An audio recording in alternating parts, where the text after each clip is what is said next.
Hi guys!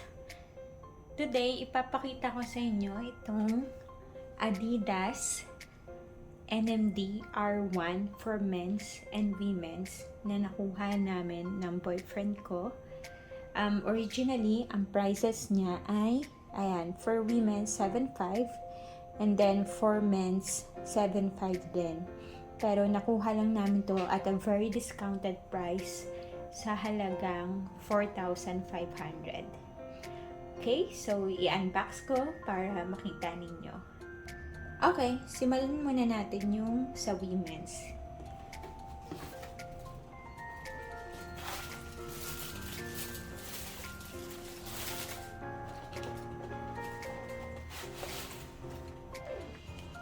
Tada!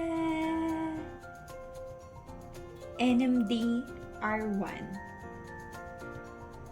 Women's. Ang ganda ng design, no guys.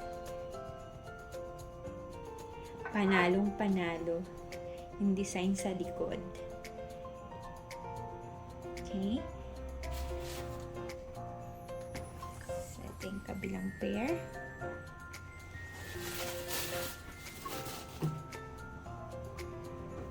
Ito pala yung side.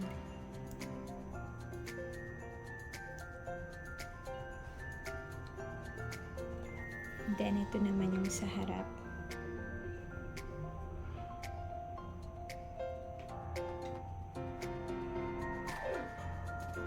Then, ito yung kabila.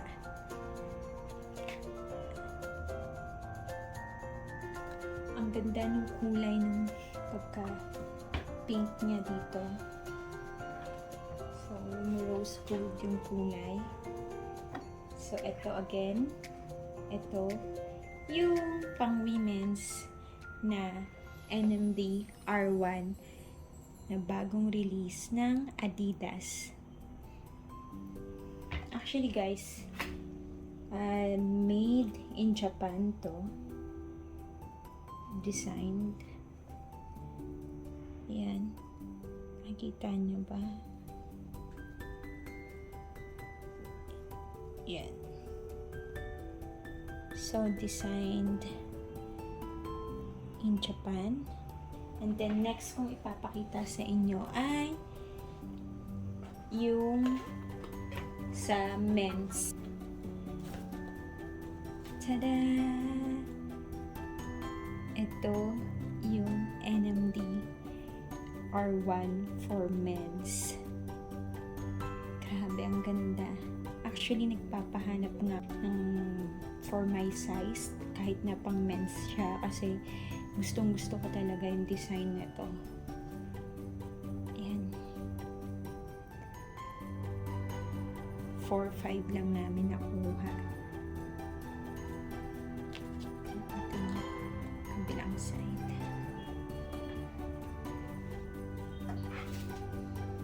So, ganito yung isang pair niya. Nasa may kabilang side naman yung sulat. Ito yung kabila. Then, ganun din. Yan, designed in Japan. Ayan, ganyan siya. Sobrang ganda, no?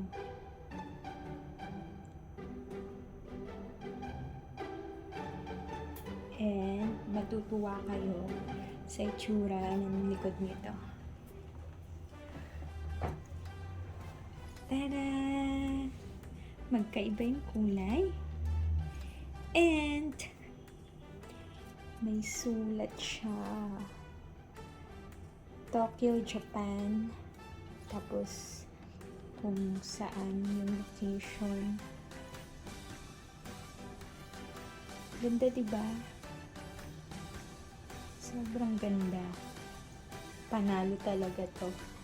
Pang hype beast. Ang ganda niya guys. Sobra. So, 4.5 lang namin to nakuha. Sa isang reseller. Di namin siya actually nakuha sa store. Sa reseller na namin to nakuha. Meron pang nakita yung boyfriend ko na post sa FB. May nakita siyang 4,000 lang. So, try nyo i-check sa marketplace ng Facebook. Baka may makita pa kayo na nagtitinda ng 4,000 lang. So, ayan. Ang ganda, diba? And that's my unboxing today of Adidas NMD.